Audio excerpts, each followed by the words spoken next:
You've been driving for a while and you feel like you've hit a plateau and you're just not improving anymore. You've upgraded your hardware, but you're still not able to be as fast as you would like. Well, guess what? I did that too, okay? I'm as guilty as you are. And that's exactly why Racine and myself created what we call the advanced way to learn. By using the techniques that we're about to show you, we were able to win national championships, and we're now coaching real-life drivers and sim racers all across the globe. So let me tell you why you absolutely need this to improve your racing skills. On this platform, you'll go through 5 learning steps. The first one is going to be to watch video lessons so you can take in all that theory. The second step will be to answer quizzes. We've created some questions to test your knowledge. Next, you'll have to partake in challenges.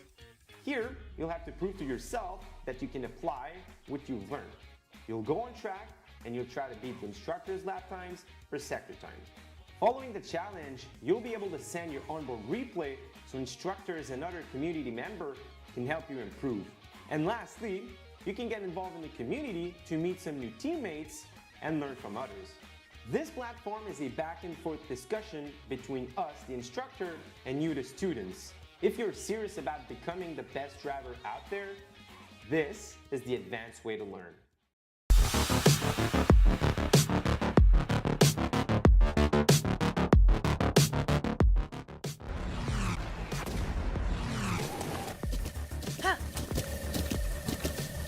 With the Butt Kicker Gamer 2, what you see and what you hear is what you feel.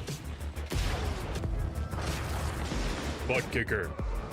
The future is feeling.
Final time in 2024, we get to see the LMP3 GT4 challenge in all of its glory. It's been 8 weeks of some of the most intense PRL action, but it's all led here to Styria, to the Red Bull Ring, and to our championship finale, round 9 of 9, where we will crown 2 drivers champions and hail in some teams winners as well. Delighted to have your company here on RaceSpotTV. It's finals week in the PRL for 2024. My name is Darren Thacker. Joining me, as always, I'm delighted to say, is Rhys Gartner. We have Hugo Luis up in the broadcast booth, making the broadcast look wonderful for us.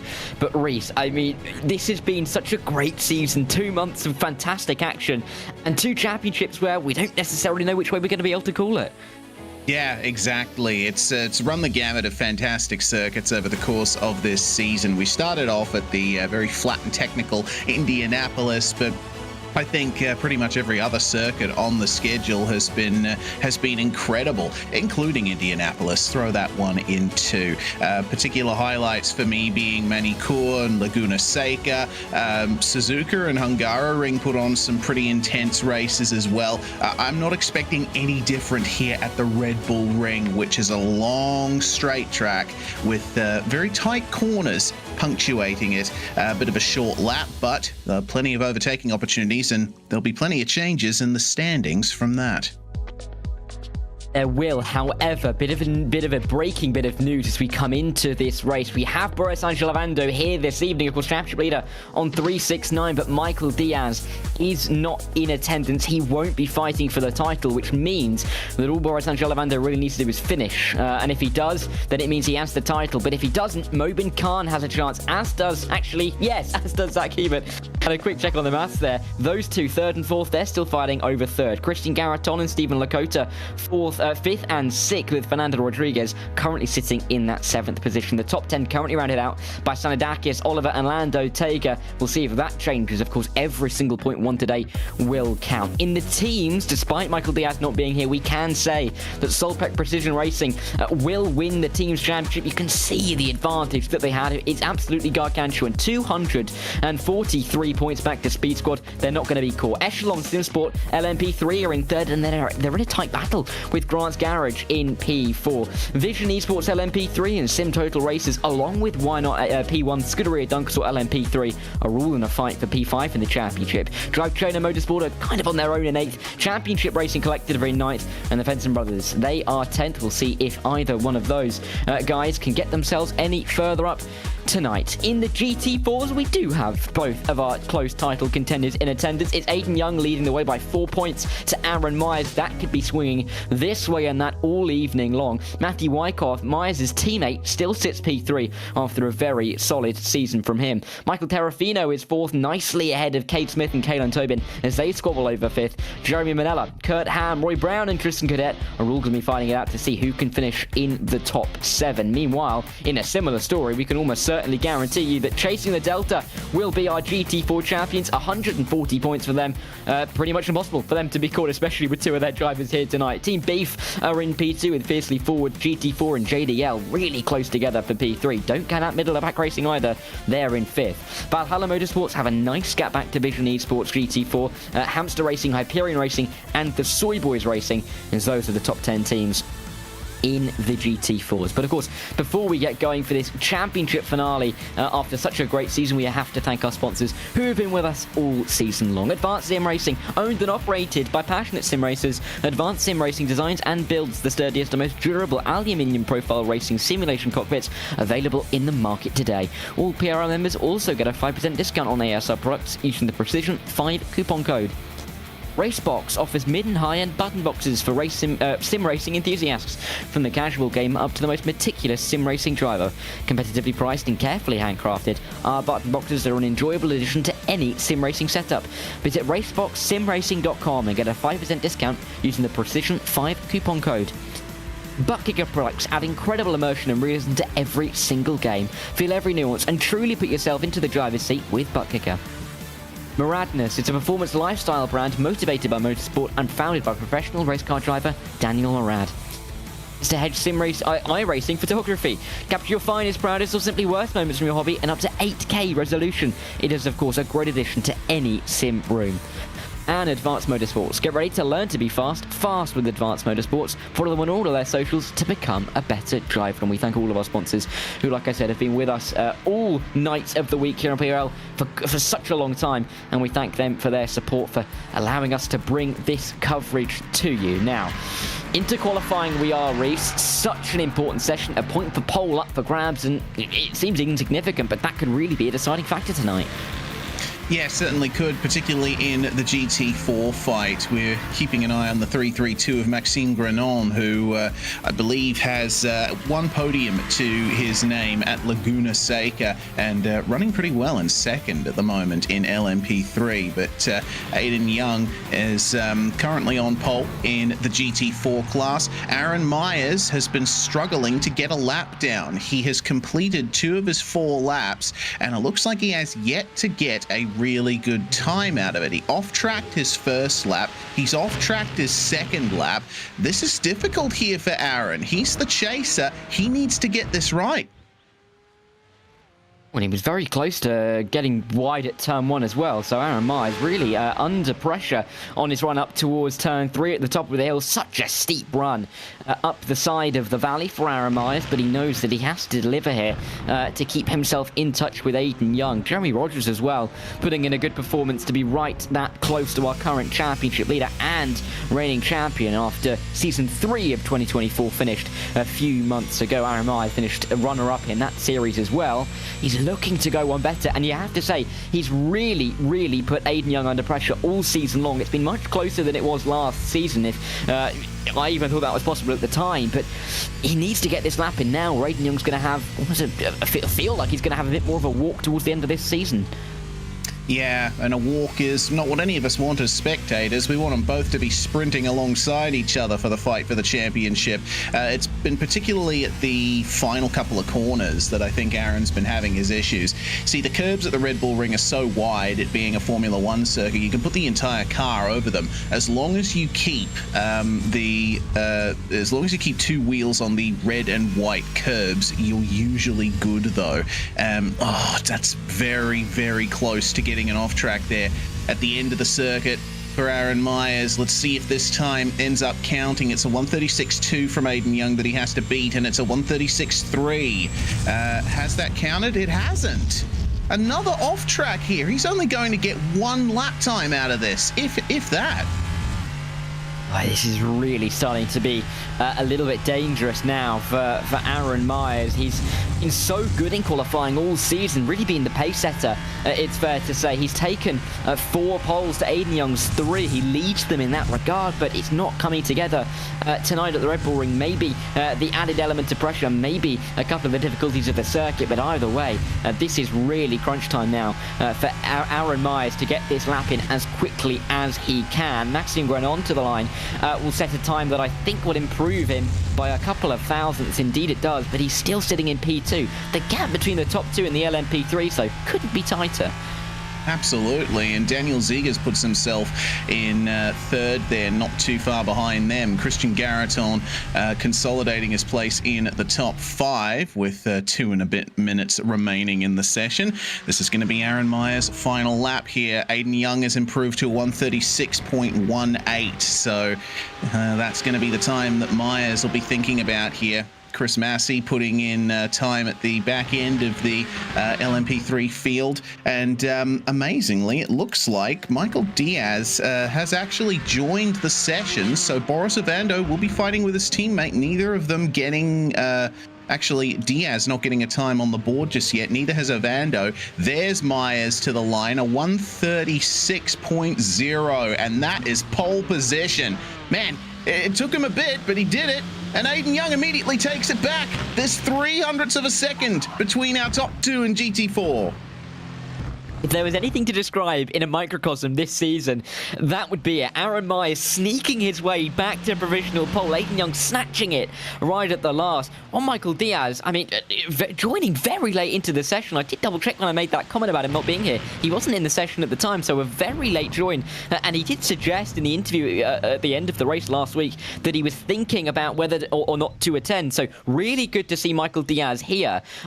Boris Angel Ovando, though, not setting a lap time. I wonder if that's any kind of deal between the team. We'll have to try and find that out after the race, but interesting that neither of them have set lap times and are likely to start further back in the order. So, you know, doors open. I thought I kind of knew how this evening was going to go, Reese. I clearly didn't, because it's all changing around.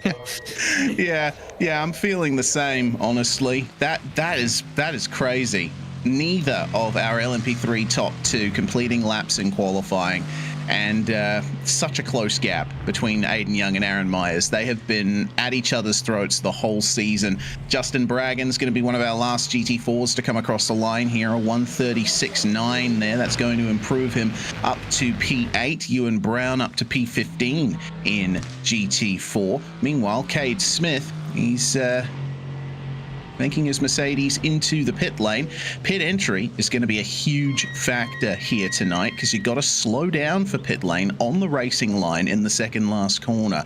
I think we might see more than a few incidents regarding that. Yeah, we're not going to be short of things to talk about, are we? This circuit just provides racing action in bucket loads. And with the closeness of the two championships that we have to decide, this is going to get interesting. I think it's worth noting as well, as we look at the onboard lap for Mobin Khan's pole, mind you, a very good season for him in qualifying. This is his 4th pole of the season, and he leads leads the league. I've been watching too much sports, but leads the championship. There we go. There's the word I was looking for, in pole positions. But that was a rough turn one, wasn't it? As he makes his way up the hill. I was just going to quickly note, though, the fact that we're seeing Mobin Khan, Boris Lavando, and Michael Diaz start at the back. I wonder if there's any kind of agreement, as they are teammates, involved there.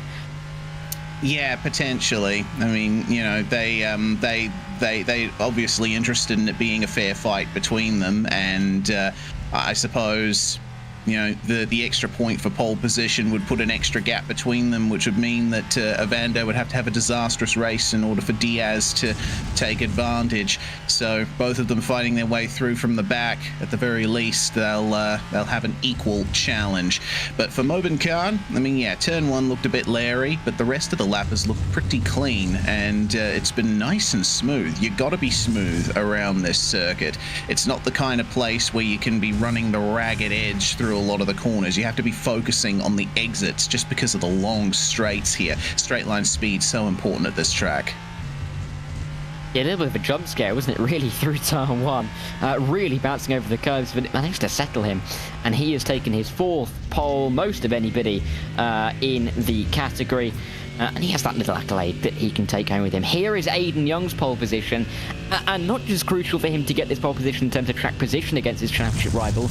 That means that the championship gap for Aaron Myers to now overtake is 5, and that, I mean, with the point system that we have, makes it almost infinitely more difficult.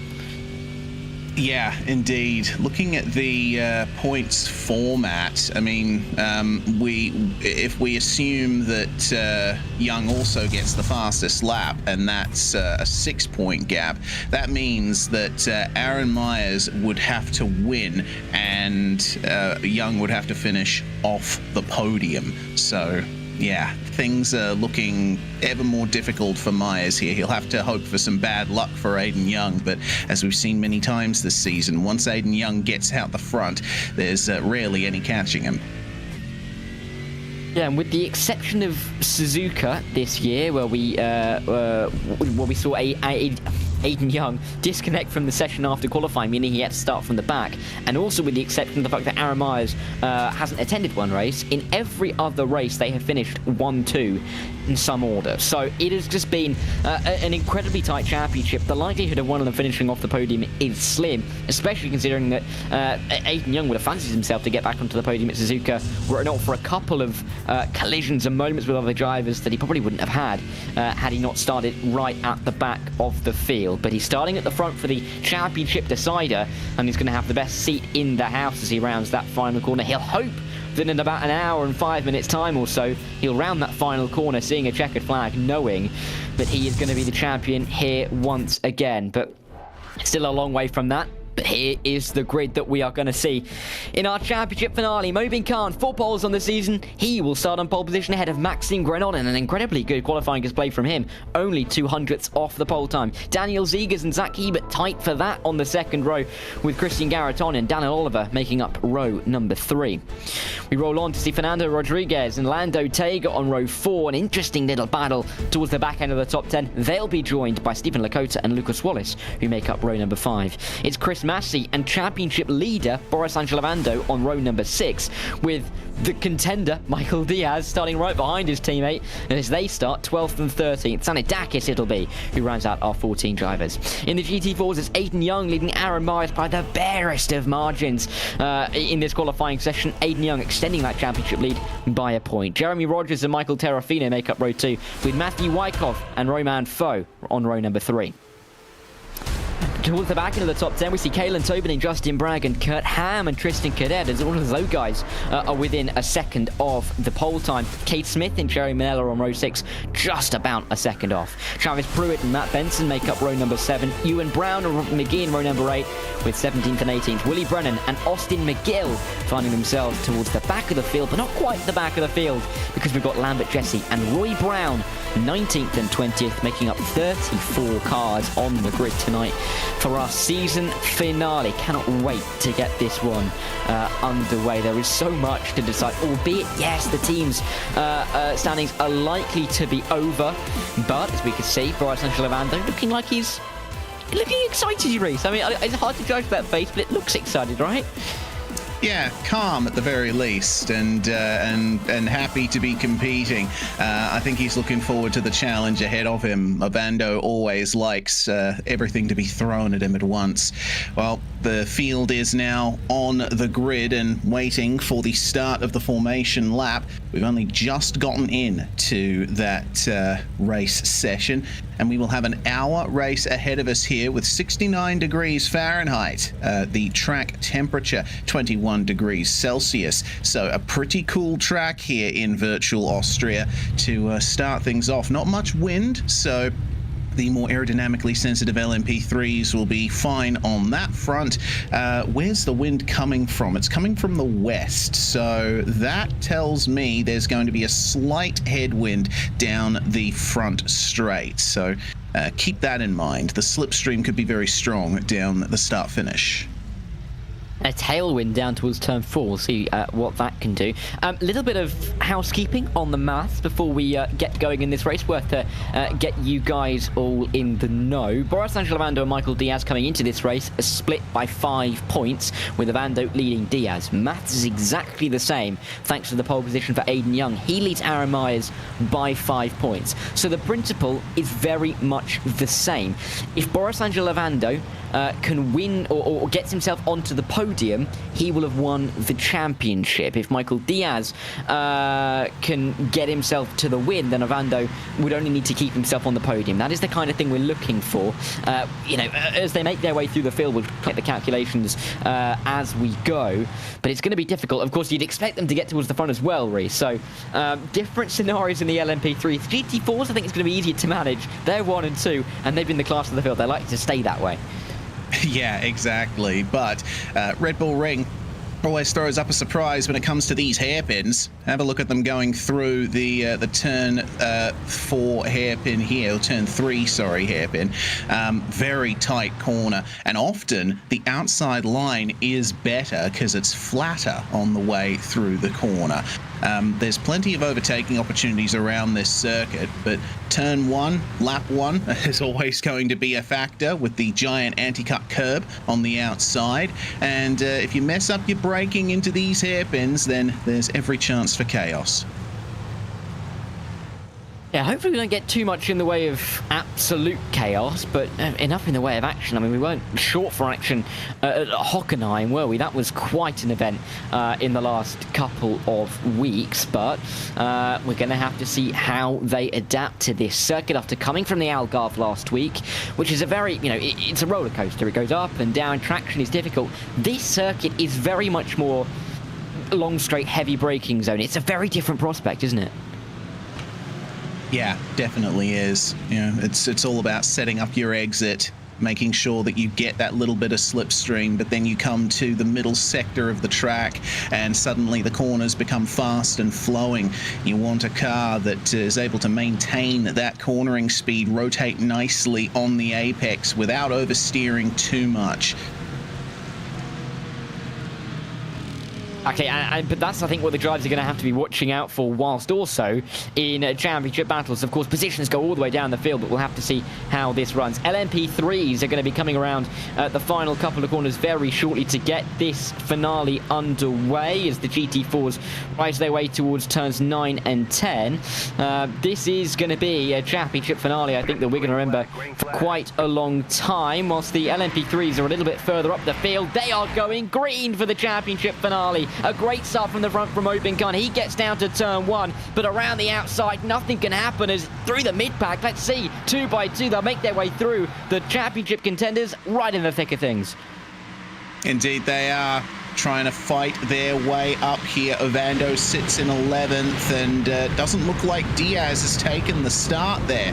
That's going to basically put the championship in Boris Ovando's hands from here. A clean start, meanwhile, in the GT4s. And I am wrong. Michael Diaz has taken the start, currently running in a P13. So that's how things stand, coming halfway around the first lap. Aiden Young leading the way into the hairpin. A good start for him over Aaron Myers. Side by side behind them, though, Myers is under pressure from Michael Terrafino for second in the GT4 class. Good exit for the number 94 Mercedes, and that's going to put one more challenge in Aaron Myers' radar.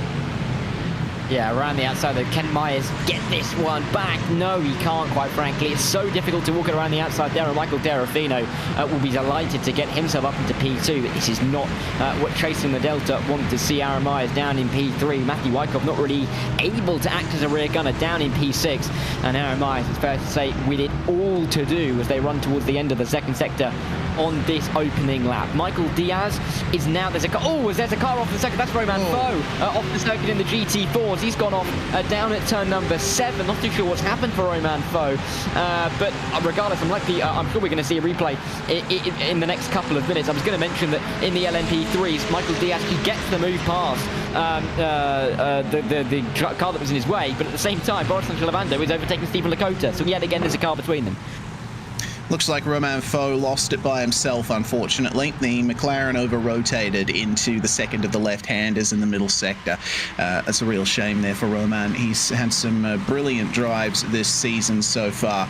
Meanwhile, up into the second of our hairpins here for the LMP3s. That is Ovando making his way past Lando Tega as Diaz has gone into the gravel trap behind. He's lost an awful lot of time as a result of that, now running dead last. And this is not what Diaz needs, is he? He needs the points. I was looking at the standings when I was talking about the championship gap. Of course, Michael Diaz has more wins than Boris Lavando. So if he was to win and Lavando was to come third, I think that if they were tied, it would be a win for Diaz on comeback. But that seems a long way away from now. This is what we saw for Romain Faux. This is another off track. That is some kind of technology fail. There is no way that is a genuine mistake from the number 52 of Travis Pruitt. But very weird incident. Yeah, very weird indeed. Looked like maybe his wheel disconnected or his throttle stuck or something. Just ping-ponging across the circuit. Good to see that no one else was involved in that. This is what happened to Diaz down at turn 4. Got on the brakes, and you got to try and run over the curb there for a good entry, but he just got on the brakes too late or locked up. I'm not too sure what went on there. Regardless, a nice big runoff area to get things gathered back up. Diaz is now on the back of Chris Massey and looking to try and take some kind of advantage. Meanwhile, this is the battle for third in LMP3. Ziegers leading Hebert as Maxime Grenon is still putting the pressure on Mobin Khan. A really impressive performance so far from Maxime Grenon, a driver who wasn't in the top 10 in the standings, and that's because he's only attended 4 of the 8 races so far this season. So been a decent performer when attending, but not really had the kind of result not had the kind of positioning to challenge for the lead so far this season. Of course, Laguna Seca, where he got that podium, was a bit of a manic race, and I think he himself would say that he was a bit lucky to get onto the podium, but this really is a pick of the bunch right when it matters at the end of the season, and great to see for him as well. Quick look at the live standings in the LMP3s, and with Ovando ahead of Diaz, that championship margin is eking out a little bit more. Mind you, though, if something goes wrong for Ovando and Diaz being in that mid-pack, and they don't finish this race, Mobin Khan is in position to win the championship. Yeah, that's a good point. That's something that I never even considered. As long as Ovando and Diaz make it to 75% race distance, I believe, they will still be classified for points, but they still want to finish more or less in... actually, let me see just how big the gap is. So, well, it looks like the LMP3 field is too small for it to be a factor for Khan to win the championship if they don't finish. So basically, yeah, they do need to finish the race and get classified. So that's the situation there. Things getting a little more complex. Yeah, I mean, theoretically, I mean, there's not enough positions or drivers in the race for them to lose enough points position-wise. At the same time, something can go wrong in this mid-pack. We've seen it time and time again this season. It's not the easiest place to be. So, you know, there's a little bit of risk there, and that's going to be hanging over their head. Quick look at the GT4 standings. Aiden Young, again, leading Aaron Myers. That championship gap eking out a little bit more. Terrafino, though, he's going for P3. That gap to Wyckoff closing to 10. I think it would need Wyckoff to drop down a little bit further for Terrafino to start thinking about a top 3 in the championship. Yeah, well, Terrafino's doing all right at the moment. It seems like the Mercedes is very good on exits. That's exactly how he was able to take the position. As some racing further on back, it looks like that's Lambert Jesse and Roy Brown side by side out of the corner with Matt Benson following them there in the other Porsche Cayman. See that Robert McGeehan is starting to gain on them in the McLaren. This is another one of those circuits where, yeah, you can run side by side, but especially through these fast corners, you end up costing yourself a lot of time. There's plenty of battling going on further back in the GT4s, isn't there? Yeah, we've seen it all the way through this season, haven't we? Drivers going side by side. Oh, little move being thought of there for McGill into turn 9. That's not where you really want to force an overtake. Very fast corner, and we will see later when drivers start peeling off into the pit lane that it can be a bit of a dangerous place to be. Unfortunately, early on, we have lost Willie Brennan, Travis Pruitt, Jerry Manella, and Ewan Brown from the order, which means that already we've taken a fifth of the order out of the race, as we're now looking at Aaron Myers. He's looking sneaky on the back of Michael Terrafino. Lost the position down in towards turn 4 in the opening lap, looking for it at turn 3, inside, outside. Neither. Sticking it behind, he's lurking, but I'd have thought he was going to send it there. Yeah, look at the exit though. Wow, he really punched it out of the hairpin there. I don't know if he actually wants to make the move though. Remember, Aaron Myers has gotten some really good results this season by fuel saving. So yeah, he could be trying to set up something like that. But I think even if he does fuel save and gain, you know, a few tenths on the pit stop, it's still not going to be enough to overcome Aiden Young. He's out in front there by 2 seconds. You have seen, however, haven't we, Aiden, you kind of touched on it there, how he's been able to fuel save to the point where he's been able to do a bit of an overcut or an overcut in the pit box, where he spends less time in his pit box, meaning that, you know, he doesn't actually have to make the move on the circuit, which has seemed difficult all season long, but he's been able to make it by being a little bit clever on the strategy. Moves going on in the LMP3s as well. This is going to be a very active track, and it's Lando Taker making the move, a driver who's been a real feature of the midfield all season.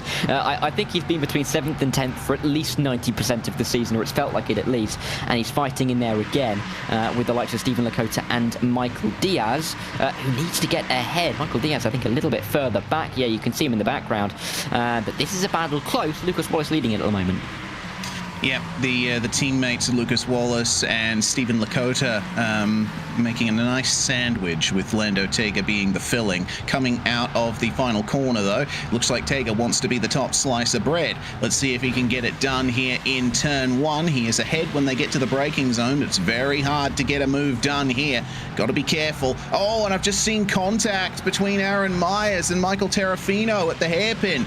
And Terrafino has been spun around. That is not going to be good for either of those drivers. Aaron Myers now has no one in front of him to pursue Aiden Young as the fight back is on here from Lucas Wallace. Tega has to go to the outside, and Lakota is going to see the door open for him. Yeah, very smart from Stephen Lakota to make that move. This is what happened between Terrafino and Myers in towards turn 3. Just a hit in the back. And that is not good news, particularly for Aaron Myers. Well, Terrafina losing the rear ring as well. Not good news for him. But that is not a good look for Aaron Myers. I don't think it was intentional, of course, on the exit. He clearly had a bit too much traction for his own good. Meanwhile, we saw moves going on towards the front end in the LMP3s. Further back in the LMP3s, here is Lando Tega fighting his way through with Stephen Lakota. Michael Diaz getting ever closer in the background to try and make this one work. But Tega just about going to lose out for now. Not going to send it down into turn 9, is he? No, going to have to think better of it. Diaz very much on the scene now. Yeah, indeed. Have a look at this. They are in the traffic now as well. That's McGeehan that they've just made their way past, and the other McLaren of Romain Faux going very wide in the back end of all of that, as our LMP3 field is well and truly in the midst of our GT4s. Boris Ovando just making the move on Christian Garaton there. Ovando's made a good run up through the field here, up 6 spots, but he has plenty more GT4 traffic to work with here. Diaz is now right with the other LMP3s there of Lakota and Tega. Trying around the outside, get on the power. Oh, it's so difficult to get on the power when you have 2 cars ahead of you, both struggling for traction themselves. A really unfortunate part on the circuit to be. He did exactly the correct thing to try and make a move. He gets squeezed towards the GT4 as well. They all make it through.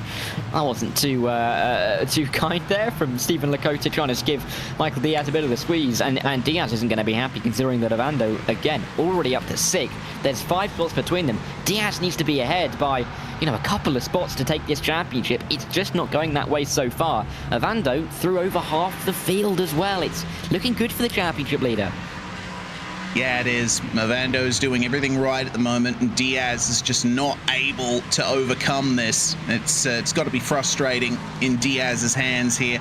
Oh, lock up there for Stephen Lakota coming into the second last corner, and Diaz will move on through, but just touching that red runoff area, he would have gotten an off track, and this is something that I've wanted to talk about, Dara.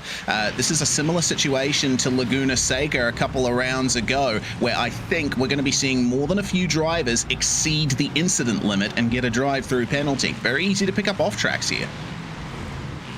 Yeah, you're always pushing the limit. I think we see it in some high-profile real-life events as well. People complaining about track limits, and we may get a little bit of that sprinkled in tonight. Here is Diaz and Stephen Lakota making their way through turn 3 this time.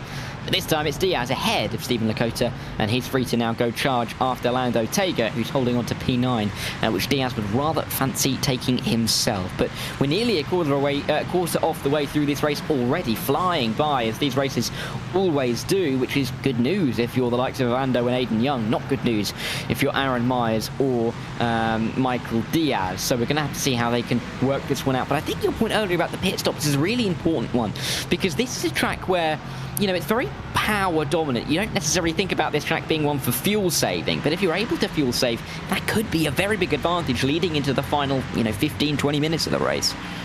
Yeah, certainly could. The vast majority of this circuit is spent on full throttle with massive straights around this circuit.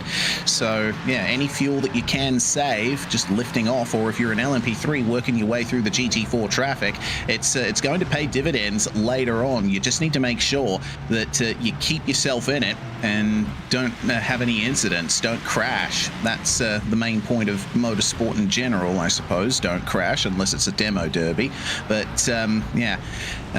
drivers will have to be keeping an eye out for any opportunity to save fuel and shorten their pit stop, or even if it doesn't shorten the pit stop, make sure that you're able to play around with your strategy a little more.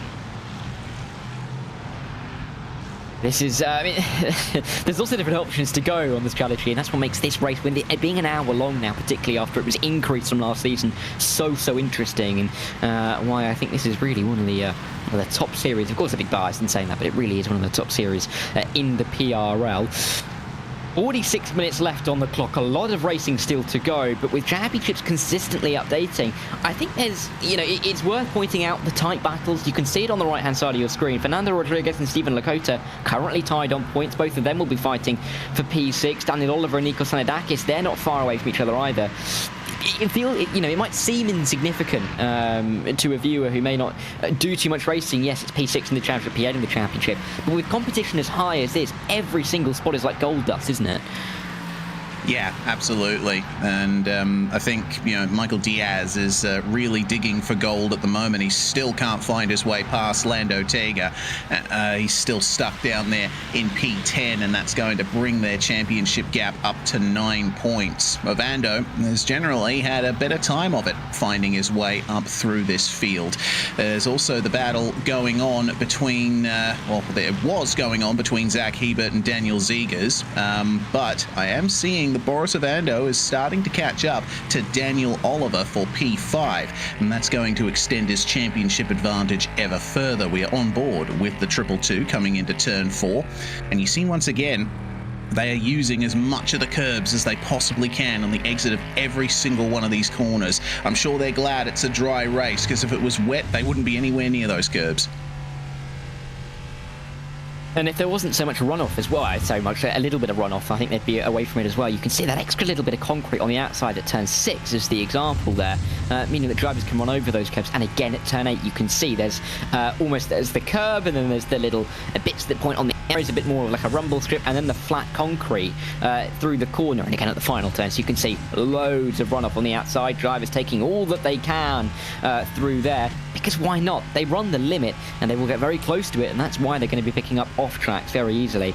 But Boris, they're looking as cool as a cucumber, isn't he? Up towards turn 1, doesn't look phased too much for the time being, but why would you be? P6, your championship rival, down behind you, down in P10 as well, 10 seconds behind you as well. It's all going your way at this point, isn't it?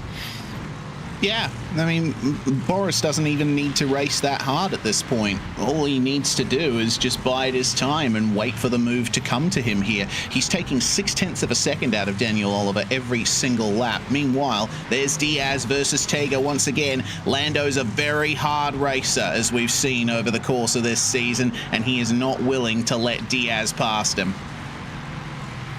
It takes a lot to get Tega to relent, but can Diaz just twist the screw enough into turn 4, the outside line. Slight tailwind, of course, down there as they run through a difficult braking zone downhill, trying to tiptoe around the outside, trying to waltz his way, and he's going right the way around, and he has absolutely nailed the traction through their inside line for turn number 6. And Michael Diaz, with a fantastic move, best of the day so far, gets himself up ahead of Lando Tega and into P9. Yeah, very nice move. Hooked up the outside line round turn 4. Had a little bit more distance to cover, but had the momentum to make it work. And Lando Tega recognizing that, yeah, it wasn't worth fighting into the left-hander. You cannot run side by side through those corners. It's very difficult compared to the hairpins. Well, the end of the lap, and Diaz is finally free. We'll see if Tega will be able to pick up the slipstream and try and fight him a little more into the hairpin on this lap. But we should point out as well, there's a Zach Hebert fan club in the chat, and they are pointing out that, yeah, he's looking pretty fast right now. He was 0.2 faster than second place Maxime Grenon on the last lap, and he's keeping his eyes peeled for a potential run at second place. We'll keep an eye on him as Boris Ovando is going to go for the move on Daniel Oliver. And Daniel squeezing him to the inside there. Oh, that's very late on the brakes there. Oliver has the momentum through the hairpin, but Ovando with the inside line. Can we see him get the move done here? I don't think so. It's going to be very difficult to hold the outside here, but Ovando's going to try it. Oh, try and get on the power. Almost gets squeezed to the exit there by Daniel. Man, look at the smile on his face, though. He's enjoying this. Yes, and so are we. I think this is a really good way to see our championship contenders battle it out for the title, starting at the back. Not exactly what they've been used to this season. Ovando knows that he's in a good position. Getting up to P5 is a good thing, but it's not necessarily required as they work their way onto yet another lap. Very fast-paced this circuit, of course, not the longest. Lap times are very solidly in the 1 minute 25. We've seen a few tracks this season where we've been very close to the 2 minute mark. So quite a few tours of this circuit we're going to be making tonight. We're going to see yet another attempt from Ovando, I have no doubt. Up towards turn 3, the long run up the hill. It goes left. This is officially turned. It's not really a turn, is it? But hey, it's counted officially, and he's trying to go around the outside here onto the brake. This would be a fantastic move if he can do it on the acceleration. He's going to get the power down, but has he got enough? Oh, it's a good little waltz. It's not quite as good as Julie Andrews, of course. But let's see if he can get this one done at turn 4. Michael Diaz made the move here. Can he make it 2 from 2 for the team? Let's see. A little bit later on the brakes, but Oliver's fighting it, and he's pushing hard into the corner there to try and stay ahead at the apex. Man, Ovando must be frustrated here. He hasn't been able to get the momentum up on Oliver, and he has to yield once again. Try next lap.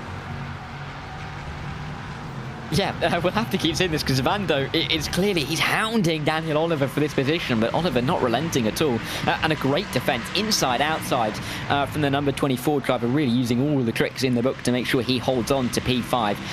We've seen Daniel Zegers and Zach Hebert kind of disappear up the road, but, you know, still going to fight over P5.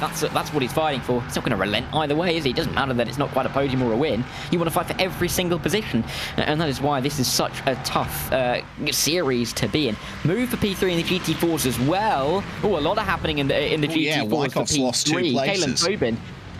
This is, I think they must have made a double overtake for Kalen Tobin up at turn 3. Yeah, Jeremy Rogers right in the midst of all of this and slots in between Kalen Tobin and Matthew Wyckoff. Justin Braggon is also here as well, Jeremy Rogers' teammate in the Mercedes. So this is a nice little fight that we are seeing at the moment. It looks like it might have happened ultimately at the exit of turn 3. Actually, it looks to me like Wyckoff was passed by Rogers in turn 1, and then down at the hairpin, they got it completely done on him.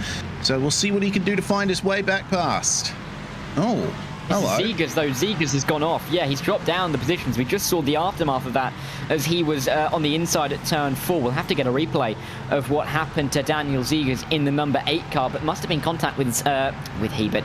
It must have been contact with Zach Hebert, but Daniel Zegers is the one that's gone around. Here it is. Maybe it wasn't contact between the two. Losing it on his own. That would be an awful place to do it. Oh, no. Oh, no. There's a spin from Zach Hebert, and he's sitting on the racing line, and that is why Daniel Oliver has found himself into contact. Pretty nothing that either driver could do there. Oh, wow. Okay, that's changed things around quite a bit, hasn't it? Ovando has gotten past Daniel Oliver in the midst of all of this. And, man, this is not good. I think we're hearing news that Romain Faux, we believe, got deep on Zach Hebert and turned him around as Hebert was trying to find his way through on the GT4. I'm not sure if that's exactly what happened, but that's what we're being told in the YouTube chat. So let's see how it works out from there. Zegers and Oliver are now both in the pits. They will be getting a little bit of damage repaired and also getting service done. Daniel Oliver is immediately away, 18.4 seconds, the first car to pit in this entire field. Yeah, and we do thank anybody in the YouTube chat that has any info for us. Always helpful. Great to see people on a Monday night in the PRL again. Chat is always a great thing to watch throughout the race. But as you said, pit stops. We're starting to get to that phase, 23 minutes in, and we're starting to see things happen. Of course, Zegers is in, even with a little bit of damage.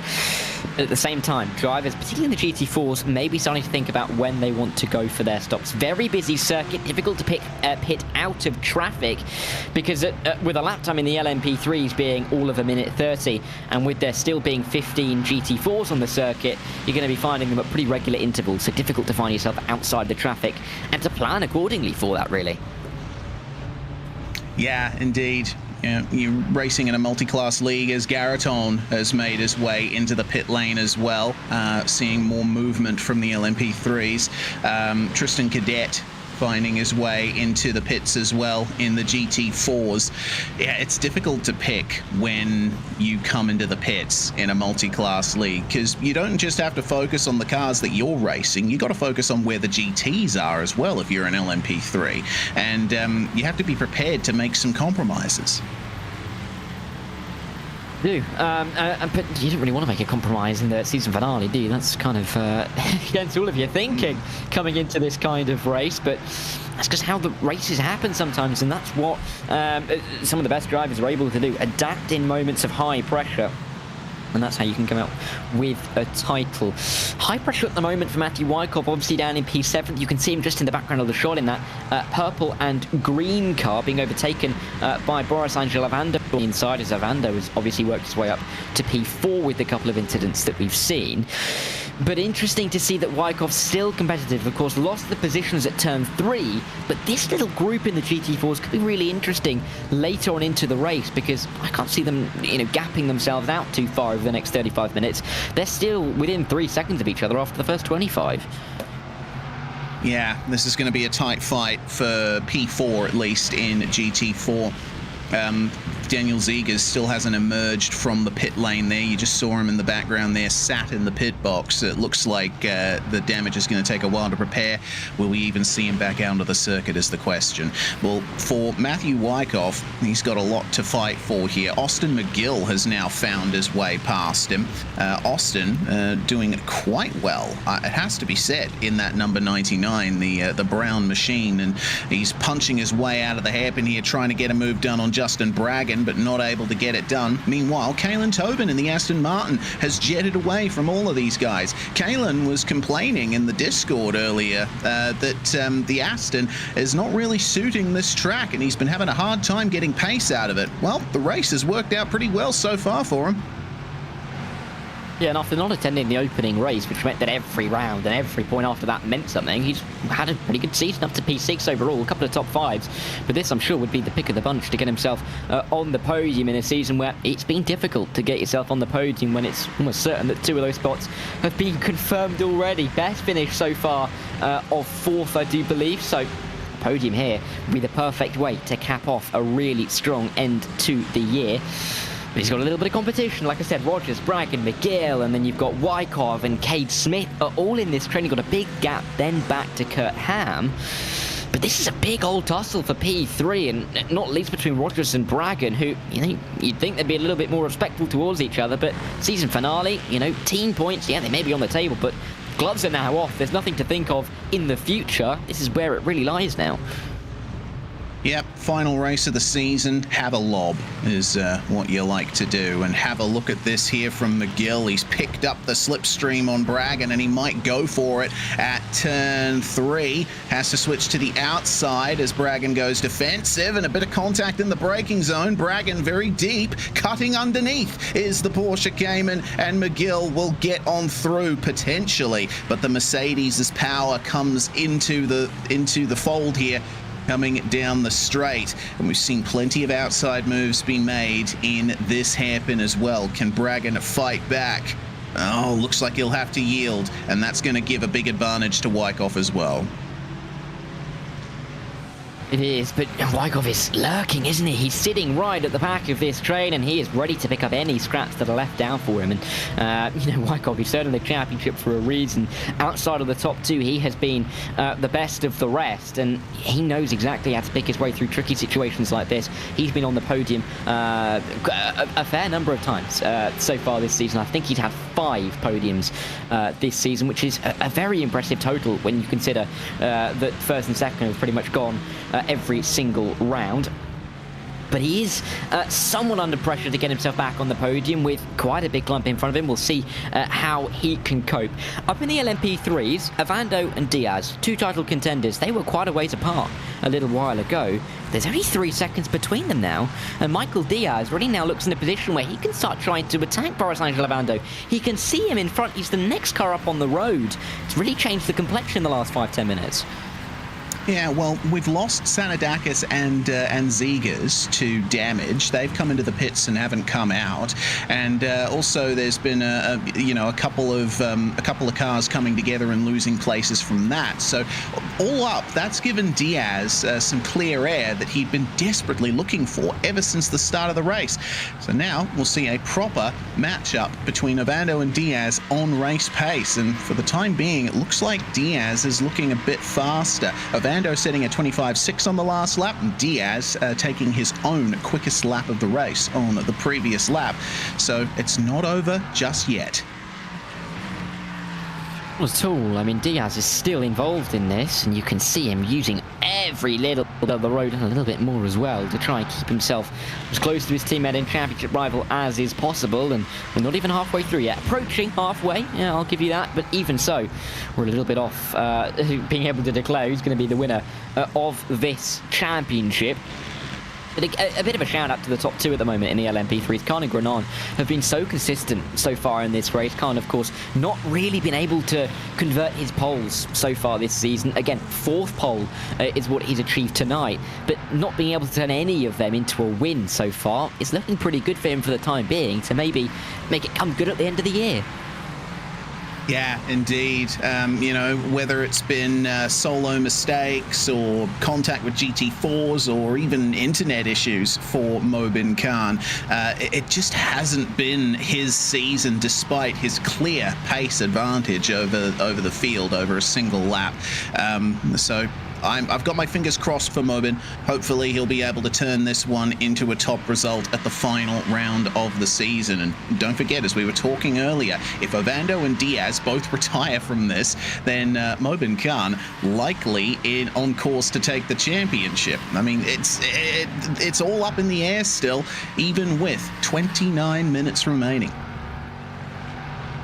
Of what will end up being a 9-hour season, which doesn't feel like a lot. The twists and turns that we've faced really do make it feel like it has been quite an adventure across the road after starting in Indianapolis 8 weeks ago. Of course, this is the 9th and final round. It's been a compact season, but it really does set us up quite nicely to get going in 2025 when PRL returns after the holiday period, and really looking forward to see who returns, first of all, if there's any new drivers coming into the series that can get themselves into these title contentions, how they can work themselves into it. But particularly looking forward to yet more action in this series as we've been treated all the way through this full period. Austin McGill, though, into the pit lane. He's coming in his number 99 car. One of the first, in fact, the first GT4 driver in the lead train, at least, to come into the box for his planned stop. Yes, Tristan Cadet has already taken his scheduled pit stop about 5 laps ago. But yeah, if you're talking about the top runners in GT4, Austin McGill is the first of them to blink. And the pit stop for him is looking a bit longer than he wanted. He's been in there for 25 seconds. Oh, that's going to be a 28-second pit stop for Austin McGill. We're expecting the stop to be a bit shorter than that for everyone else, considering the numbers we've seen over the course of the season. So we'll see if McGill will be able to stay in that fight he was in. Meanwhile, Romain Faux getting up into the top 10 once again on a recovery after a bit of a patchy race so far, passing Roy Brown. Yeah, and let's see where he can get himself up to in this race. Of course, after his mistake on the opening lap, he's just in recovery mode, and I think anywhere further up from where he is currently would be seen as a success for himself after his difficulties off the line. But for the time being, making good progress and letting through our leader in the LMP3, Mobin Khan, making his way through. Of course, you can see the last lap times. You can see that Grenon is catching a little bit on Khan, but when you're able to see the gaps down the field, you'll realise that it's not really making much of a dent. The gap for Mobin Khan at the moment stands at about 2.6 seconds, which again isn't a lot, but it's been stagnant for a while. Grenon needs a little bit of help to try and close that gap, I think it's fair to say. Yeah, a little bit of help, whether it be a pit stop advantage or traffic or otherwise. Lambert Jesse, meanwhile, the next of our GT4s to come in, he was around that sort of area where McGill was, so I think he's taken that cue and has brought himself into the lane. We'll see if McGill's pit stop was an outlier here as Jesse brings it into the pit lane, into his box, and getting the fuel back up again. For the time being, though, the battle's out on track. Yes, Faux and Brown still close together, but it looks like Faux has the pace advantage. So we'll see what he can do from here. Kalen Tobin and Jeremy Rogers are also fighting for P3. It looks like Rogers has gotten a great run over the last few laps and is starting to catch up to the 23 Aston Martin. Yeah, it really is starting to apply the pressure, but for the time being, Kale and Tobin holding firm and impressively slow as they make their way in towards the final sector. Anybody going to decide to dive into the box this time round? They'll have to peel off in preparation before the final corner. You can just about see, where is it? Well, it's not quite there yet, but the pit lane line does actually open. There it is, you can see. Sometimes in real life, it's sometimes painted in a way that comes around the final corner, not in iRacing, but either way, you've got to keep yourself very tight towards the inside into the final, or into the penultimate corner, to make sure that drivers are aware you're coming into the box, and to keep yourself slow enough so that you don't miss the pit lane. So we could see a little bit of difficulties in this train for the front, but for the time being, everyone making their way through pretty nicely. And I think we're kind of waiting for this pit stop period to re-spark this particular battle into life. Yes, we do have another GT4 coming into the pit lane, Romain Faux, but that's a drive-through, I believe. He has a black flag to his name, and I think he's exceeded the incident limit due to his incidents he's suffered. It's a real shame as he passes through the smoke thrown up by Nikos Zanadakis, who has left the engine running in the pit lane. That's what happens as we have a pit stop for Fernando Rodriguez as well. I saw Lando Tega pass him. I think that was due to Rodriguez coming into the lane. And Lucas Wallace has also jumped in as well. So we've had pit stops from Garaton, Oliver, and Lakota so far, and pit stops have been running around 16 to 18 seconds. It is a 19-second stop for Fernando Rodriguez. Garaton and Oliver will pass by him and continue their fight. Will we see any of our top runners in LMP3 respond here? Here comes Mobin Khan up to pit lane entry. Is he going a bit slower through the corner this time? No, he's not. He's deciding to extend it out as long as he can. Yeah, looking to go as deep into this race as he dares, and I mean, why not? He's got the lead, he's got a comfortable margin. It'd be difficult to argue against that. Why change something that is working for the time being? I think he would say that he's enjoying his time out on track for the moment. Why make the second stint any longer when the first stint is going so well? Bit of a move on between Lucas Wallace and Stephen Lakota up towards turn number 3. These two have been fighting it out all race long for the back end of the top 10. This time round, though, we're going to be seeing them rising the hill, getting over the crest and diving back down as they make their way towards turn 4, but they are still locked side by side as they get towards turn number 4. Yeah, very close between the teammates here. Lakota, though, almost having to yield there on the inside as Wallace powers round the outside. Fresh out of the pits. They'll keep going side by side as they come up on our GT4 leader, Aiden Young. And this is a sight that Young won't be too happy to see. Two LMP3s trying to take him around the outside as our LMP3 leader is coming up on him as well. There's Mobin Khan right behind him, and that's a little bit off the circuit there for Aiden Young. He's going to have to be careful of the incident limit and slowdowns. Aaron Myers isn't that far behind. The gap is 3 seconds, but one mistake can make all the difference there as Mobin Khan comes into the pit lane. That looked like a bit of a late decision. I think he saw the fact that there were 3 cars and 2 of them in his own class right in front and thought, actually, I will bail now. You know, this is getting a little bit difficult, and I can see myself losing a bit of time if I stay out too much longer. So maybe an astute move for Mobin Khan to come into the box, and will do. And we'll see the leader of the race and the pole sitter in this race come into the box for his one and what should be only pit stop. Grenon, Hebert, Avando, and Lando Tega will go through. Michael Diaz, though, following in Khan, and out of the 2 championship contenders, he blinks first. Yeah, indeed he does. Well, Michael Diaz currently sitting in the lane at the moment. A 16.4 second stop for Mobin Khan. That's pretty much on the money for fast pit stops there. And Diaz, 16 seconds flat in the box. That is a good stop there from the number 17. See what Ovando will be able to do to respond to that, and whether or not Diaz has an advantage on the last stint of this race. Back out onto the circuit he comes, and he will sit in 6th spot for the time being. He will, and let's see if he can progress his way up the field, which of course he will with a couple of pit stops, but how far can he get? Bit of a battle going on here. We've somewhat been following this off and on, but we really are getting to crunch time between Daniel Oliver and his rival Christian Garreton up towards turn 3. Oliver stalking his way up, but not able to find a line that will benefit him either around the outside or down the inside. He's going to have to sit in behind and look for the move towards turn 4. Again, a little bit too far back. I'd be surprised if he makes descend, and with the tailwind coming down towards turn 4, the slipstream isn't as powerful as it is towards turn 1 either. Maxime Granon and Zach Hebert have found their way into the lane meanwhile. Ovando moves to the LMP3 lead, yet to take his stop. It's only Ovando and Tega that have yet to come into the lane now. Maxime and Zach have been fighting hard with each other over the course of this race. Mobin Khan is going to move on through as Tega takes his stop. That just leaves Boris Ovando yet to come into the pit lane here, and Khan will move back into the effective race lead here. Yeah, let's see if Ovando can hold this. Of course, he's got to have a pit stop, but hey, you never know. We've had some weirder things happen in this championship so far this season. But Michael Diaz is through on Undertaker in the pit lane, and now we can see the gap. Ovando to Diaz, 35 seconds. Can Ovando come out ahead of Diaz? Can he, if he can he pull away? Can he consolidate that gap? And if he comes out behind, can he get through on Michael Diaz? Or can Diaz try and capitalise on that? Christian Garreton and Daniel Oliver still fighting their way up towards turn number 3.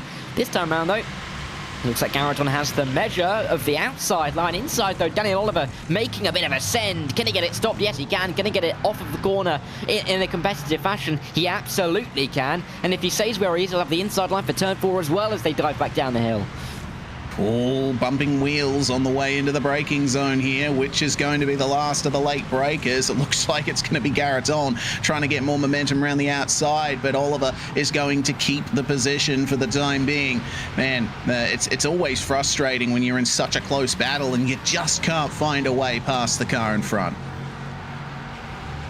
Yeah, it's been tricky, hasn't it, for Daniel Oliver, but he's finally found a way through. And this track is known for some good racing, but it's been difficult to really craft these moves. So very effectively done and well done to Danny Oliver. Ovando in the box, 14.6 in the box. That is a quick stop, particularly in comparison to his teammate Michael Diaz. There is Zach Hebert as they run their way through turn 1. Hebert will get through on Ovando, but Diaz a few seconds back. This pit stop cycle in the hands of Bryce Angel Ovando. He's got 19 minutes to hold on to his position to become the champion. Yeah, certainly has, and looking at a potential podium too. Meanwhile, Aaron Myers has taken his pit stop in GT4 and he emerges back out there looking like around about a 19-second stop for Aaron Myers. That's one of the quickest stops that we've seen from our GT4s so far. Let's keep an eye out then, as that's Fernando Rodriguez finding his way through on the inside at the hairpin. But look again at the punch from the Cayman out of those hairpins. It seems like on acceleration out of corners, the Cayman definitely has it. But then the Mercedes starts to come back at them once they come down at the straight a bit further. We'll see if that earlier call there from Aaron Myers works out for him. Aaron Myers has been trying something different on the strategy all season long, hasn't he? And it's worked out for him more times than it hasn't. He really needs it to work now. Aiden Young, though, into the box. This is the last pit stop we will see from one of our championship contenders this season.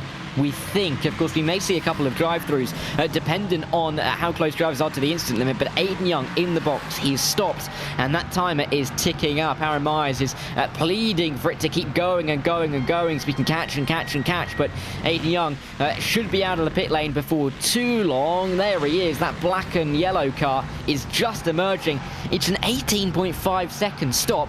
Let's see on the exit how close he is with Aaron Myers. Yeah, let's see indeed. I'm just seeing Myers come into view on my end as Aiden Young emerges back onto the racetrack, and wow, yeah, he's managed to actually gain quite a bit in that pit cycle. He is now 5 seconds ahead of Aaron Myers. Yeah, big moments for Aiden Young, and is that championship wrapped up? Not yet, but if he can get it to the end without incident, you'd think that this is his best opportunity. Even with a drive-through, you'd have to say that Aiden Young is going to be pretty close to being inside that top 3, which is all he needs to do. So looking very good for the 427 to go back-to-back at the back end of 2024 in this GT4 class as he makes his way through turn number 4, back in the lead where he found himself, looking to lead from start to finish, as he has done a couple of times this season. Certainly has. Well, Aiden Young now just needs to cruise to the end and avoid getting into any tussles with LMP3s, and he might just be able to take this championship in style. As for the LMP3 championship, we were talking earlier about Mobin Khan still being in contention, but we have passed the halfway point of the race. Remember, drivers must finish 50% of the race distance completed by the winner to score points, according to the PRL points format. So both Diaz and Ovando have completed more than 50%, or they will when the race ends. So yeah, that's Mobin Khan's tilt at the championship over, but he can still come away with a race win. Can, and I think he'd be very pleased to do that, if we're being honest with ourselves. It's been a difficult season for him after being so good in qualifying, again topping the qualifying in terms of poles so far this season for the LMP3, but he's just not been able to convert any of them. He's going to be hoping that it's a 4th time to charm at the end of the season. A little bit of an on-board with Austin McGill behind the Texan, the number 12, of course, of the very competitive this season of Cade Smith. He's been up and down the field as Smith, but we found him in this area quite a few times. Austin McGill looking for his P7 though as they're on up the hill towards turn 3, and I think Smith needing a little bit of a pop on the exit, but can McGill get himself to the inside? Lurking, sending, getting the position, the 99 car up to P7, and very nicely done as well. Yeah, nicely done indeed. Yeah, the problem for McGill is that his pit stop was very long compared with every other GT4. He actually has the slowest pit stop of them all, so he's lost, I'd say, about 7 or 8 seconds relative to where he was before the pit stops. So he'll be hoping that his late race pace is good and he'll be able to make up a couple more places from there. Will he see a top 6 by the end? He's got 14 minutes to catch Justin Bragan up ahead, and he's been running 0.4 of a second faster each lap so far. So I think it's not outside the realms of possibility. In terms of our leaders, Aiden Young still holding on to a solid lead over Aaron Myers, but the gap is starting to come down again. Young was 0.4 slower than Myers on the previous lap. So, you know, we're seeing those gaps ebb and flow largely due to traffic. It could still happen. It could still happen that Aiden Young has a problem. Possible, very possible, but I think, again, he's not losing enough time for it to be too much of a concern yet. But it is worth noting that he is losing that little bit of time to Aaron Myers, who's almost got a carrot dangled in front of him, and he's going to be just willing himself closer to Aiden Young in what has been a gargantuan battle for this title all season long. Still a little battling going on. But this is now between Lambert Jesse, who is trying to get himself up to P9. Ovando setting the fastest lap. That'd be an extra point going to the 2-2-2 score, but Lambert Jesse behind Matt Benson. This is a battle right at the rear of the field, but hey, every position is a point, right? Yep, absolutely. And the further up you get, sometimes it's worth 2 points. So we'll need to keep an eye on this battle here. See if Jesse can find his way past his fellow Porsche Cayman in the number 69 and Matt Benson. Very fast through turn 1 and hooking up the throttle very nicely. That was a bit of extra gain there, and he can translate that into some slipstream momentum coming into turn 3. Gently does it though on the brakes. These cars do have anti-lock brakes, but you can always overshoot. Jesse has a little bit of a look, forcing a little bit of a wide entry there, but seems like Matt Benson has it in him to keep him behind for the time being. Yeah, and Lambert Jesse's going to be lurking around, and he's going to be looking for this move, but he's not going to be able to make it down in towards turn number 4 for the time being. Another driver looking for a move is Ovando. Oh, actually, is Lambert Jesse. He's going to see the number 69 drift off the circuit. Just about keep it off the gravel and not going to be losing the position for Matt Benson there. I was going to say that we're seeing Zach Hebert being caught by Boris Lavando, who's looking for that podium just to cap off this season. That could be a tight battle in the final 12 minutes. The fastest lap for the 222 would suggest that it's going to get pretty close towards the final 5 minutes. Yeah, indeed. There's barely anything between Hebert and Ovando at the moment as this fight continues. You know, traffic is a big factor. LMP3's trying to find their way around them, but the LMP3 in question is going to stay behind and let these guys fight their way through the last couple of corners. At the moment, a very close battle, and it doesn't look like there's going to be much of a change. We're not seeing big sends from either of these drivers. I think they're just waiting for the right opportunity to get it done.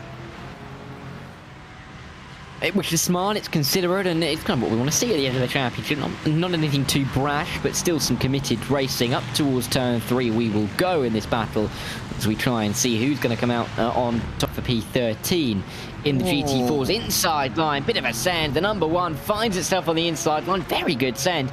Got it stopped and left a little bit of room on the outside as well. So nicely done there in the battle for P13. That looks like battle over, or is it? Down towards turn 4. Still, they might be side by side once again.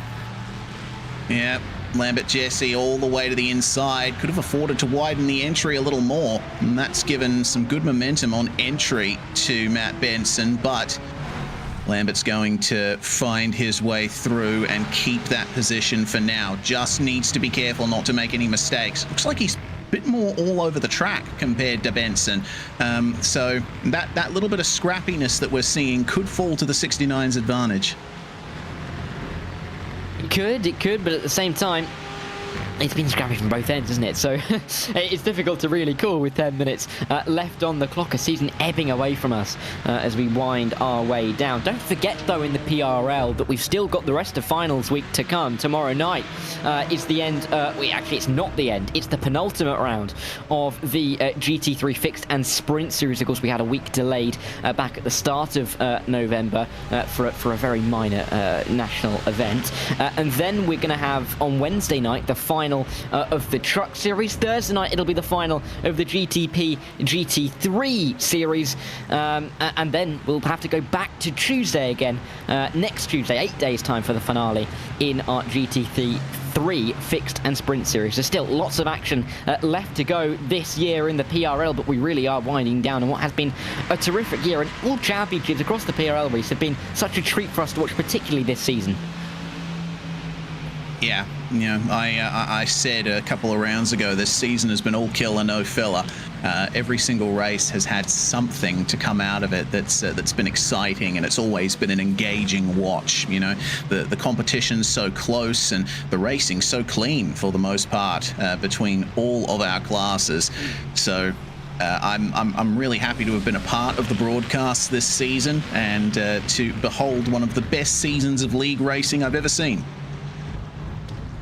That's been terrific, isn't it? I mean, Hockenheim, I think, is going to stick in my mind for quite a long time when we had that split screen of both the LMP3s and the GT4s. The leading battle, Aiden Young and Aaron Myers in the GT4s. Of course, it was Amanda and Diaz in the LMP3s, and they were going side by side simultaneously.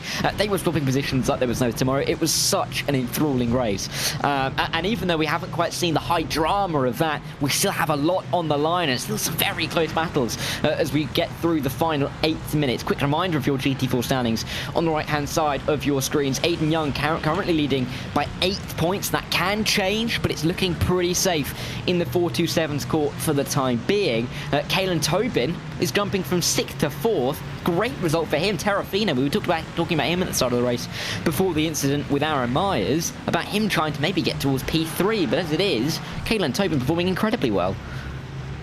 Yeah, certainly is. You know, I've always liked seeing Kalen in the Aston Martin here. The Aston is not the most widely used of the GT4 cars, so it's always good to see it out there. And Kalen has made that car work for him. You know, the Aston is one of the more unusual cars in the GT4 class in that it doesn't have a race gear ratio. It actually uses the same gear ratios as the road version of the Aston Martin Vantage does, which means means sometimes he has to do some weird stuff through the corners to make it work. Isn't always in the typical gear that you'd expect for certain corners here. But he's got that Mercedes V8 up in front of him, behind the firewall, and he's made that power work nicely for him. He's still got a little bit of racing left to go, though, because Matthew Wyckoff caught him by 5/10 of a second, sorry, on the previous lap. So fourth, still not quite in Kalen Tobin's hands. But 6.5 minutes to go, should be able to keep the gap as long as nothing drastic happens, as Lakota and Wallace, the two teammates here, continuing to scrap over the top 10 spot. A bit aggressive from Lakota to keep a hold of that position as they ran their way through turn 3, but, you know, all fair when all is said and done, and a good defense as they work their way now through turn 5 towards 6 and 7 and towards the final sector of the lap. Diaz going fastest on the last lap. The gap between himself and Boris Angelovando, only 3 seconds. Looks very tough for Michael Diaz to win the championship from here, but he is throwing absolutely everything at it and, you know, using all of the tricks in the book. Over the course of the last 45 minutes, he has closed the gap to race leader Mobin Khan. Such has been his pace. Side by side, though, still they go. Stephen Lakota and Lucas Wallace. Lakota will use the outside line to his advantage. Difficulties with some GT4s into the final corner, but Lakota will stand firm. Lucas Wallace with a little bit more work to do. 5 minutes of the season left to run.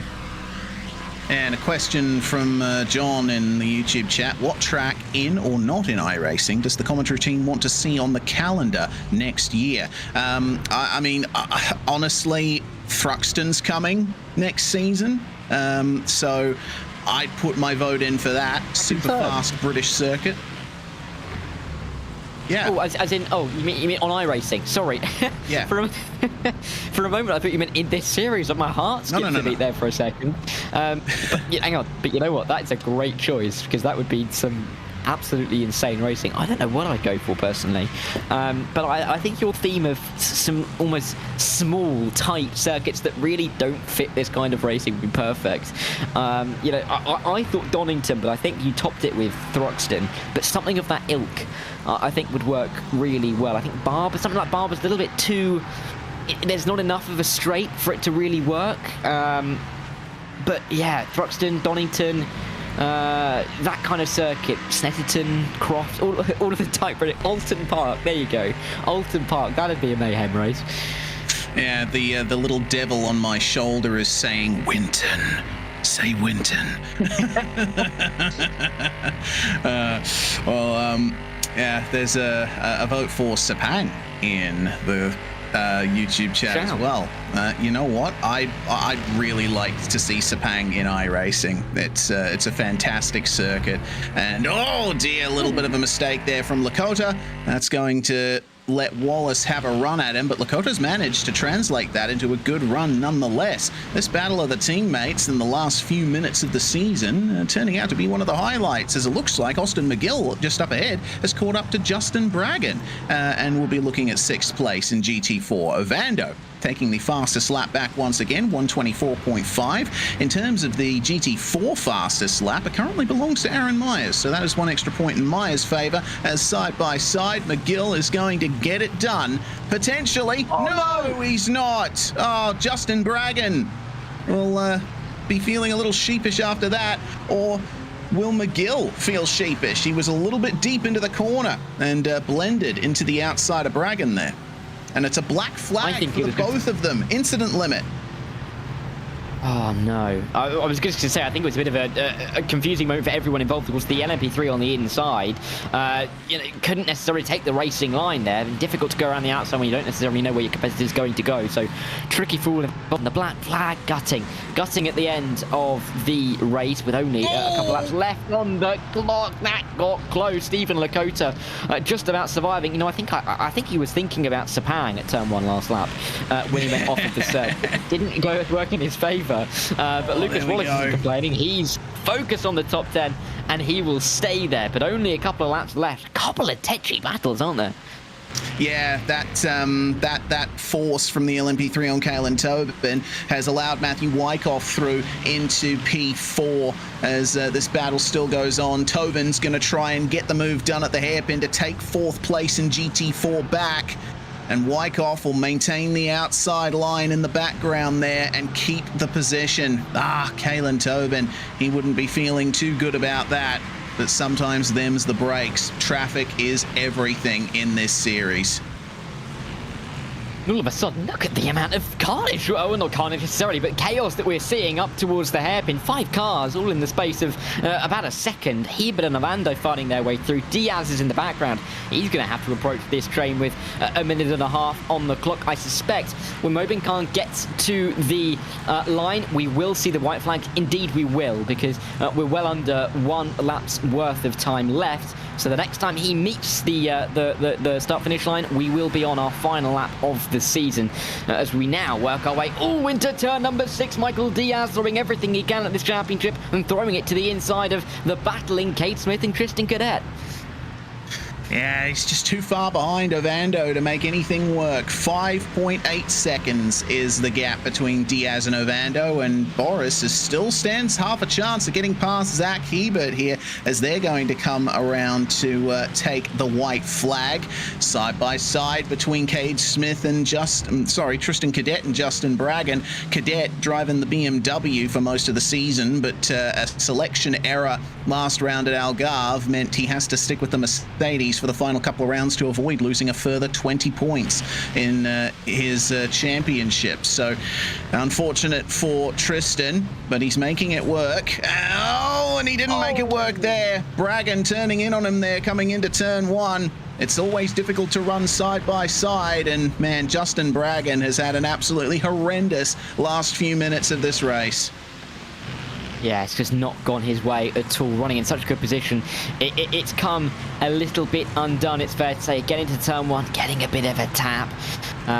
You know, if you're on the inside, you're arguing that you got turned into. If you're on the outside, you're arguing that the driver had their nose in. But that will have to be settled after the race. But we are on the final lap of this season. We're into the final sector of this season. Boris Lavando is tracking Zach Hebert, but with only a couple of corners to go, it's going to be Mobin Khan, if he can get through the final 2 turns, who takes this win. He's had 4 poles this season. He's looking for his first win, and you know what? I think he's finally going to get it. It's a little bit of redemption. Yes, it's not the title, but for the 64 of Mobin Khan, he wins the finale here in Austria, and he will be a very happy man, I am sure of that. Behind, though, Boris Lavando, he's only had 2 wins, but he's going to make it 9 top 5s from 9, and he is going to be the champion here in the LMP3 GT4 Challenge. We're going to see him come towards the line now, in towards the final couple of turns. You can see him smiling. He's got one hand on the steering wheel. It looks a little bit calm. He comes through the final corner, and this, the crowning moment for the 222 driver. What a season it's been,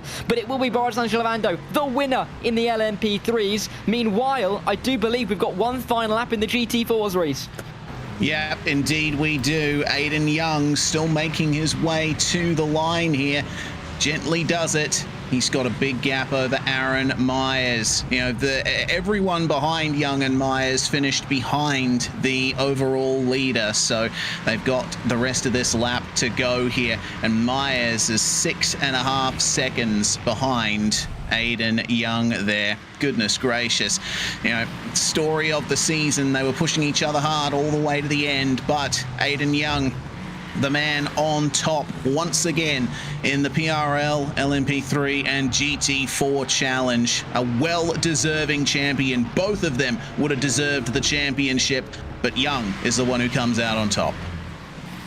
6 wins in the season, 2 second places to go with it, and a deserving winner. Aiden Young, our champion in the GT4s, 4 poles as well, 4 fastest laps, and a drop points in the end that would have been 45 points. An incredible feat from an incredible talent, and Aiden Young, once again, your champion in the GT4s. Aaron Myers, he's come up just short once again. The championship, the gap in the end is going to be 9 points. Such a difficult one to take. But these are the fine margins that we have here in the PRL. Even the fastest lap came down to 28 thousandths of a second. But here are the results of the season finale. 42 laps it took.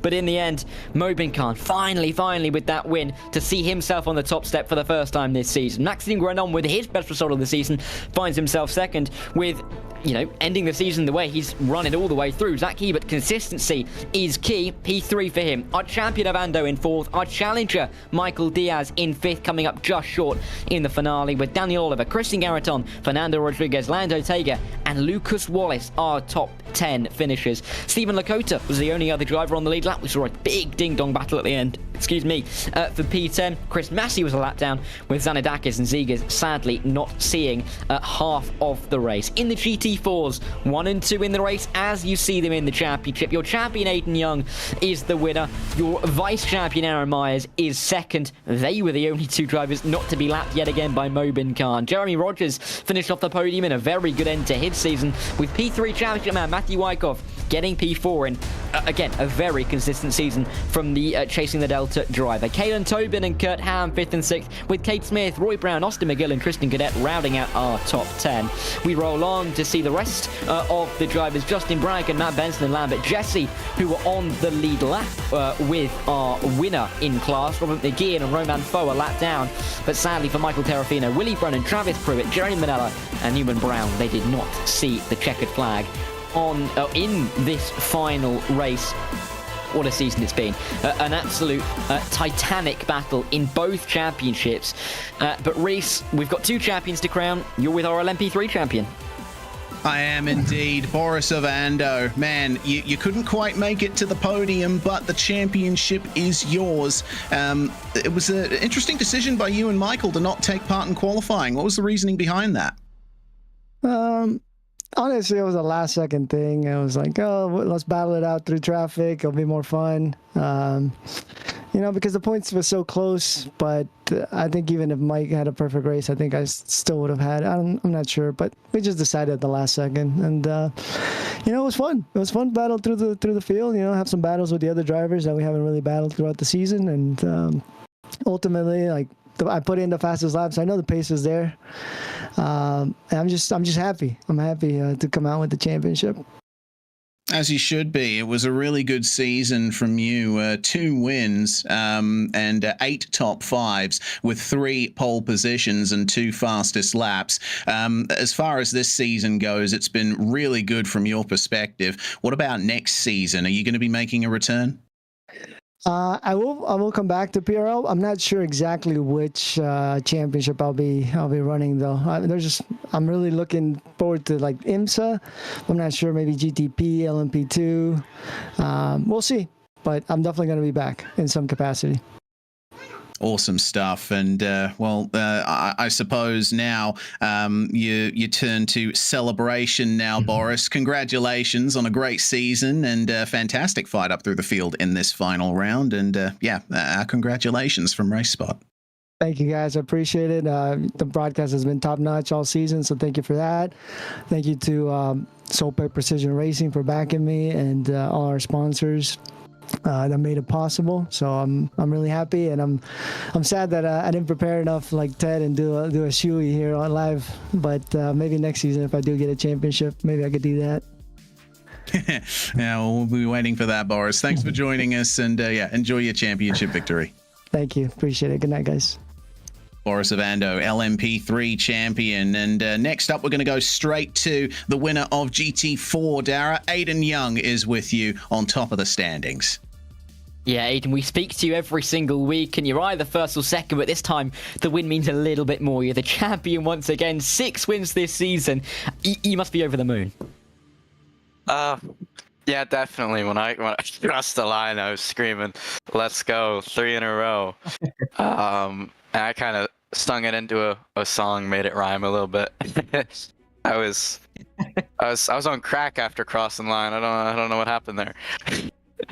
Emotions. You'll do weird things when we do something incredible. But talk us through this race particularly, because it felt kind of quiet for you. How much pressure did you feel you were under? Because you were leading the race from start to finish, and you were relatively comfortably in the lead, but I'm sure it can't have felt that way.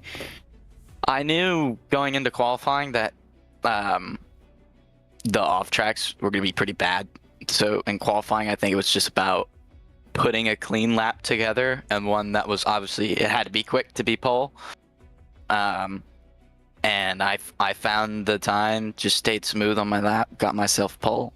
And then in the race, from drop of the green flag, I kind of seen Aaron kind of squeezing me there. I was like, oh, no. Just kind of then run him off track, but I moved over a little bit to make it a little bit tighter and kind of played a little game of chicken there.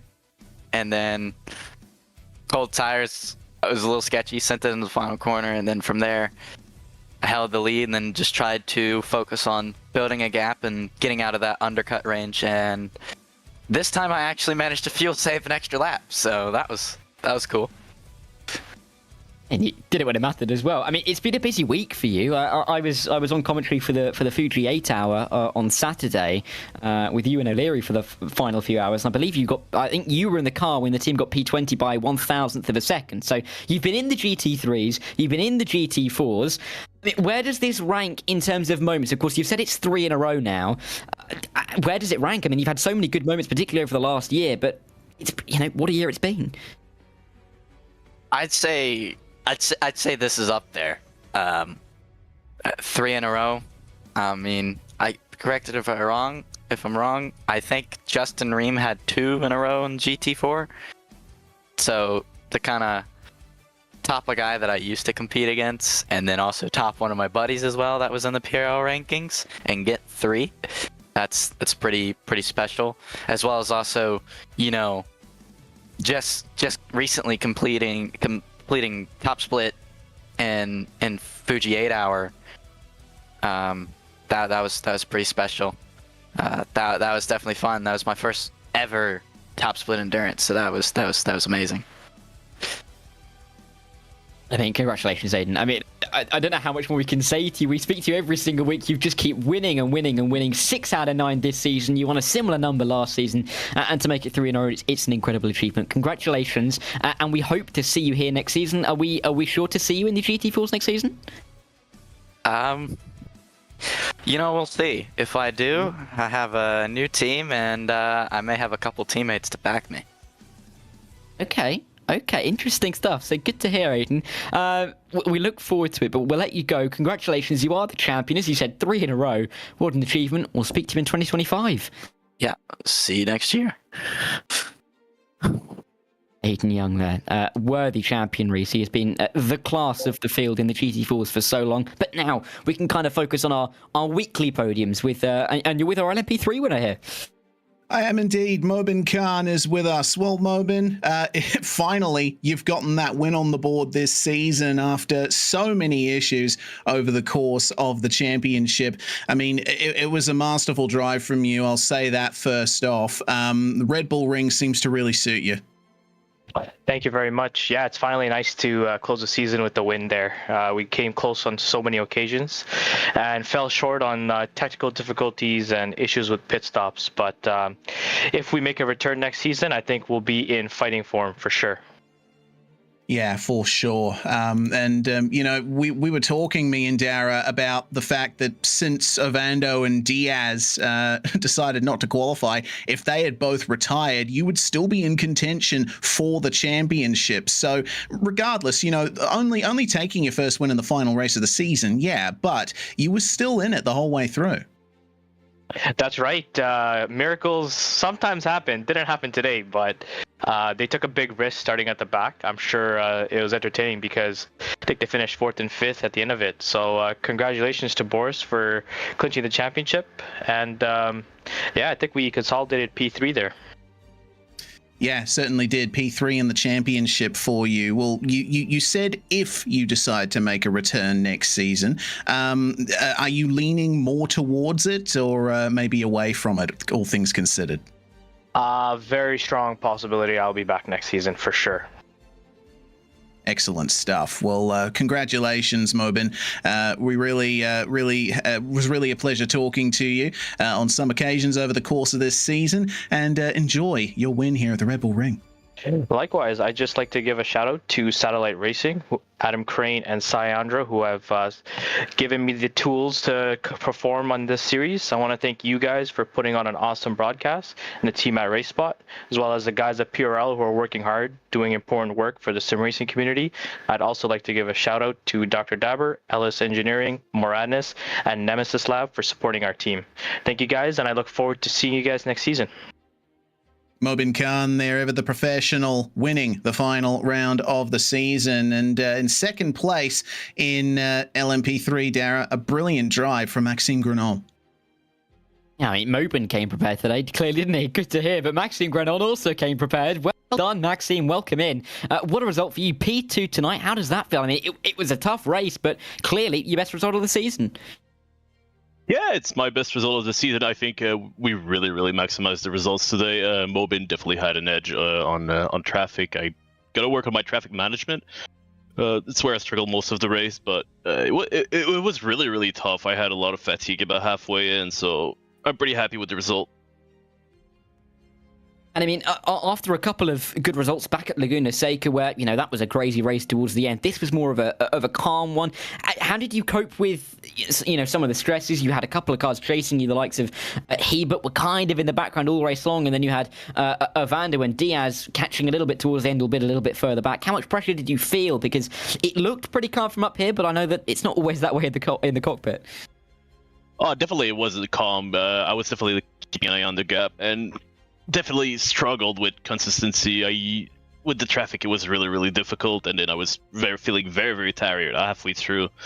So it was seriously hard to concentrate, but I'm glad I could pull through the traffic, especially at the end. It was some really tough last 3 laps, but somehow I pulled through, so I'm pretty happy with it. Looking forward to next season. Are we hoping to see the Why Not P1 Scuderia Dunkersaw team back and you in the car? Possibly. There's a little bit of a scheduling issue with the start of the season. I'll be out of the country, so I'm not too sure if I'll sign up or yet. But I'll see. I'll definitely consider it. It's really fun. I think all the competitors here are seriously fair, and it's one of the best competitions you can find in the North America in general. So it's always a pleasure to race with the guys. Yeah, but a great result for you all the same, and we do hope to see you next season. We wish you all the best. Maxime Grenon, best result of the season right at the end. Congratulations, P2. Thank you, guys. P2 man Maxime Grenon joining us as our finale P2 runner, and you've got Reese, I believe, our P3 driver, Zach Hebert. If he unmutes himself, then we'll have a chat to him.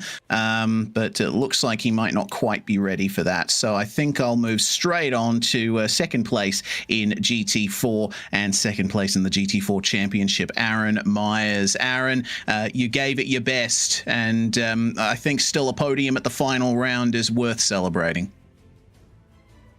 Definitely appreciated on that. Yeah, just fell a little bit short this tonight and this season, so gonna have to come back and give her another go next season. Yeah, indeed. But I think, you know, honestly, I haven't been around PRL all that long, so I don't have much of a read on your long-term form, but I think last season compared to this season, there's been a big uptick in form from you. You were challenging Aiden at just about every single race here, so you must be happy with the effort that you've put in. Yeah, overall, most definitely. The previous season, I definitely did not have the pace the first half and started to build on top of that. This season, it's been a challenge for the both of us the entire way through. So definitely very proud of myself for that one. And then my hats off to Aiden, too. Congrats on the championship and the wins. He had a stellar season. Yeah, indeed. And looking forward to seeing where you guys go in coming seasons as well. I think it's safe to assume that you'll be back in 2025. Yeah, I told myself I wouldn't leave until I earned myself a championship. So GT4 and until then. All right, brilliant stuff, Aaron. Congratulations on second place in the championship, and may you have ever more success going forward. Thank you. Thanks so much, guys.